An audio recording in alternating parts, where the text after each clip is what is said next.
So hi students, continuing our previous video. Now we'll be talking about hormones. So as you know that hormones are the chemical messengers that are released from endocrine glands. So they are the chemical messengers. They are released from one set of like specific target gland, and they have to function for the entire body. So each hormone only affects cells that are programmed to receive a specific hormone message. So they are released into the bloodstream, but always remember that they have a specific target. So they target the specific cell for which they are being programmed to function. So they target the specific cell. Glands are a group of cells that produce chemical products. So glands produce these hormones. So glands produce the hormones and they target specific cells for which they function. For example, the salivary glands produce saliva. So salivary glands are produced, salivary glands help in production of saliva, which targets like digestion, which helps in improving our digestion, like the enzyme ptyalin is released, and that helps in the digestion of the carbohydrates. So once hormone level reach a certain amount, endocrine glands will produce less of the specific hormone. So it is like a feedback mechanism. Feedback mechanism is if the production is more, so that will target the gland to stop its production, and it will start decreasing the amount. And when it is less, again there will be more of the hormones and the amount would increase. So they are able to produce less of a hormone by substances in the blood or by the hormone by the specific gland. So most hormones use a turn-off process. So that is called as the negative feedback or a closed loop system. This is a closed loop system, and few function and just the for example, few exceptions are there. For example, in case of childbirth, in that overproduction of the hormone does not let the feedback to decrease the amount. In case of that, the amount of the hormone production always increases, it does not decreases.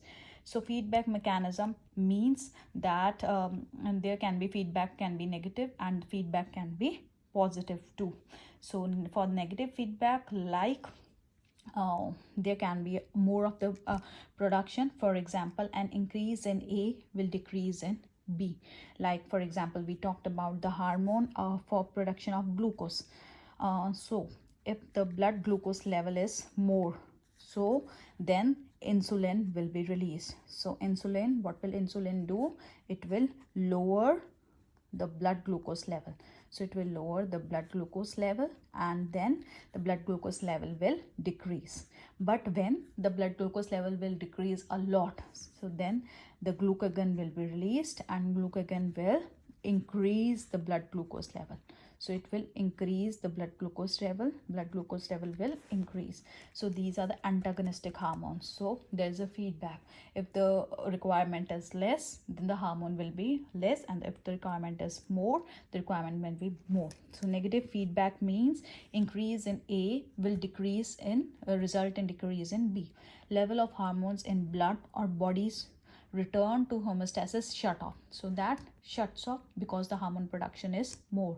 But in certain cases there is a positive feedback, like increase in so I'll write negative feedback.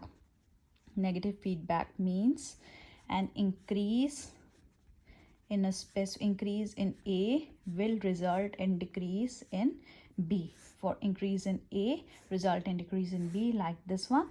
And positive feedback means an increase in A will cause increase in B. So if this increases, this will also increase. So there's no common example. The most common example is lactation and labor contractions. So example is lactation and labor contraction. In this case, if the level is increasing, obviously the hormone will always be increasing, it will not decrease. So increase in A would always result in increase in B also. It would not be antagonist, like one is increasing, there is increased level for that would not definitely decrease the level of that.